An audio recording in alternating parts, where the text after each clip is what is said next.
Mobile ব্যবসায়ীরা বিশেষ করে হলো গিয়ে যারা কিনা কারওয়ান বাজার কেন্দ্রিক বা এই যেই শাহবাগ কেন্দ্রিক বৃহত্তর রমনাজন কেন্দ্রিক যারা হলো গিয়ে ফোনের ব্যবসা করে, এটাই বাংলাদেশের আসলে সব থেকে বড় জায়গা এই ব্যবসাটার বা এই কেন্দ্রিক। তো তাদেরকে কিভাবে বাচ্চা কোলে থাকা অবস্থায় একটা মানুষকে পুলিশ পেটাচ্ছে। কোন শিশু যখন একটা কোলে থাকে, পৃথিবীর কোন আইনে কোন লজিকে একটা শিশুর উপরে কোন পুলিশ আঘাত হানতে পারে কিনা এই জিনিসটা আমরা জানতে চাই। পৃথিবীর কোন সভ্য রাষ্ট্রে এরকম উদাহরণ রয়েছে সেই জিনিসটা আমরা দেখতে চাই। পৃথিবীর একটা অরাষ্ট্র মানে কুলাঙ্গার রাষ্ট্র হিসেবে পৃথিবীতে যেটা খ্যাত, আমরা রাষ্ট্র যেটা বলতে চাই না, নিকৃষ্ট জীবের মতন, ইসরায়েলে কেবলমাত্র এই ধরনের উদাহরণ রয়েছে যেখানে শিশুদের উপর বর্বরচিত ভাবে গুলি করা হয়, আঘাত হানা হয়। বাংলাদেশ আজকে আবার সেকেন্ড বার এই একই উদাহরণ টেনেছে। আমরা স্পষ্টভাবে বলে দিতে চাই, হাসিনার যেই পুলিশি রাষ্ট্র, ইউনূস কিন্তু সেই একই পুলিশি রাষ্ট্রের সিলসিলাকে জারি রেখে যাচ্ছে, টেনে নিয়ে যাচ্ছে, এবং পুলিশ আগের থেকেও ভয়ঙ্কর থেকে ভয়ঙ্করতর হয়ে উঠছে। এর কারণ কি? এর কারণ পুলিশের মাঝে ক্ষোভ। কিসের ক্ষোভ? তারা মনে করে ছাত্র জনতাকে পাবজি খেলার মতো, ফ্রি ফায়ার খেলার মতো, কল অফ ডিউটি খেলার মতো গুলি করে জুলাই আগস্টে হত্যা করা তাদের জায়েজ ছিল, সেইটা একটা ফান ছিল। কিন্তু ছাত্র জনতা যে বৈপ্লবিক প্রতিরোধ গড়ে তুলেছে সেই জিনিসটা ছিল তাদের প্রতি অন্যায়, জুলুম। তাদের এই ক্ষোভ ফুঁসে ওঠে। আপনারা যখন আমরা বলেছি গতকালকেও মেয়েদিকে কেন অ্যারেস্ট করা হয়েছে, বলছে যে পুলিশের আমলাতান্ত্রিক প্রেসার, ইন্টারনাল প্রেসার আমরা সামলাতে পারছি না। কিসের ইন্টারনাল প্রেসার? যেই স্বরাষ্ট্র উপদেষ্টা কর্তৃক, প্রধান উপদেষ্টা কর্তৃক যে ঘোষিত যে ইন্ডেমনিটি, যে অধ্যাদেশ, এই অধ্যাদেশকে তারা বৃদ্ধাঙ্গুলি দেখায়।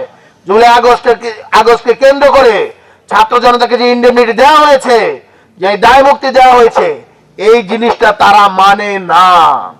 জুলাই বিপ্লবে যারা নেতৃত্ব দিয়েছিল, যারা এই জুলাইকে কেন্দ্র করে অনেক বড় বড় নেতা হয়েছে, রাজনৈতিক দল খুলেছে, মন্ত্রী হয়েছে, উপদেষ্টা হয়েছে, এমপি ইলেকশন করতে করতে যাচ্ছে, তারা কেউ কিন্তু কোন প্রকার প্রতিবাদ করে নাই। এক দফার ঘোষক নাহিদ ইসলামের কি কোনো প্রতিবাদ আপনারা দেখতে পেয়েছেন? জুলাইয়ের পরে প্রতিবাদ করে ক্যাপ্টেন উপাধি পাওয়া হাসনাত আব্দুল্লাহর কোন প্রতিবাদ আপনারা দেখতে পেয়েছেন? যে একদিন সামনে এগিয়ে 6 তারিখ থেকে 5 তারিখ মাঝপথ ঢাকা এনে জুলাই বিপ্লবকে সত্যে বাস্তবায়ন করেছিল, সেই আসিফ মাহমুদও কি আপনাদের সামনে কোন প্রকার প্রতিবাদ প্রতিরোধের ডাক দিয়েছে? কেউ কিন্তু দেয় নাই। সবাই কিসে ব্যস্ত? সবাই নির্বাচনে ব্যস্ত। আমরা বলি এটা নির্বাচনে ব্যস্ত না। আওয়ামী লীগের যে ভোট, সেই ভোটের লোভে পড়ে তারা এই ধরনের জুলাইকে ভুলে গিয়ে এই ধরনের নিকৃষ্টতম কার্যক্রমে লিপ্ত হচ্ছে। তারা তো অনেক বড় বড় নেতা হয়েছে। জুলাই বিপ্লবীদের ঘাড়ের উপর পাড়া দিয়েই তো তারা নেতা হয়েছে।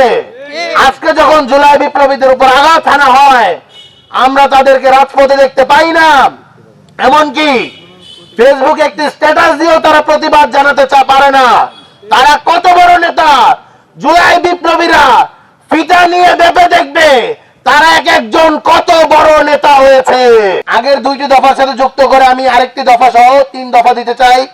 বৈষম্য বিরোধী ছাত্র আন্দোলনের পক্ষ থেকে 3 দফা।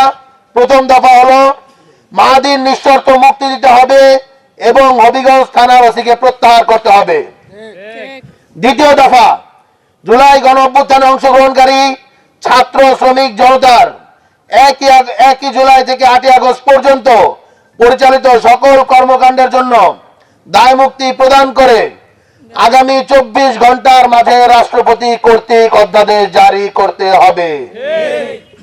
আমাদের 3 নম্বর দফা, জুলাই বিপ্লবে গুরুত্বপূর্ণ অবদান রাখা সেনা, নৌ ও বিমান বাহিনী সহ সামরিক, আধা সামরিক ও বেসামরিক প্রশাসনের সকল কর্মকর্তা, সৈনিক ও কর্মচারীদের ইতিহাস লিপিবদ্ধ করতে হবে, তাদেরকে সম্মাননা, স্বীকৃতি এবং আইনি সুরক্ষা নিশ্চিত করতে হবে। কর্মক্ষেত্রে তাদের যে হয়রানি বন্ধ করতে একটি স্থায়ী কমিশন গঠন করতে হবে এবং 2009 সালের 25 ফেব্রুয়ারি থেকে ফ্যাসিবাদের রসায়নে পড়ে সশস্ত্র বাহিনীতে পদোন্নতি বঞ্চিত অফিসারদেরকে দ্রুত পদোন্নতি এবং গুরুত্বপূর্ণ সংবেদনশীল পদগুলোতে পদায়ন করতে হবে।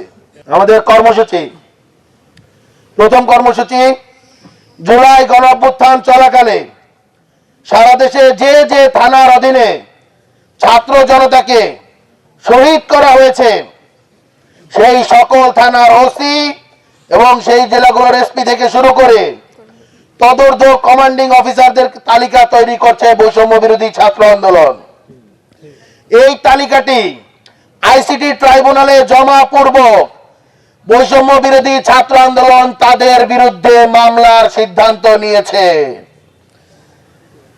কোন প্রকার তালবাহানা নয়। এইবার যেটা আমাদের হাদি ভাই বলে গিয়েছিল, এইবার কোনো টালবাহানা নয়, অ্যাকশন হবে, অ্যাকশন। আমরা অ্যাকশনের দিকে কিন্তু এবার এগিয়ে যাচ্ছে।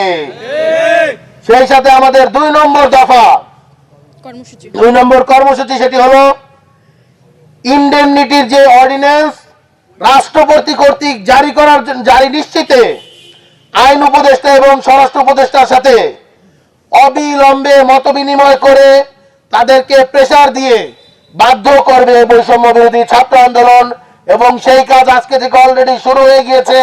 আমরা যখনই কোনো প্রকার আপডেট আসবে আপনাদেরকে জানাবো। আমরা আশা করব আমাদের মিডিয়া কর্মীরা এবং বাংলাদেশের ছাত্র জনতা আমাদের পাশে থাকবেন।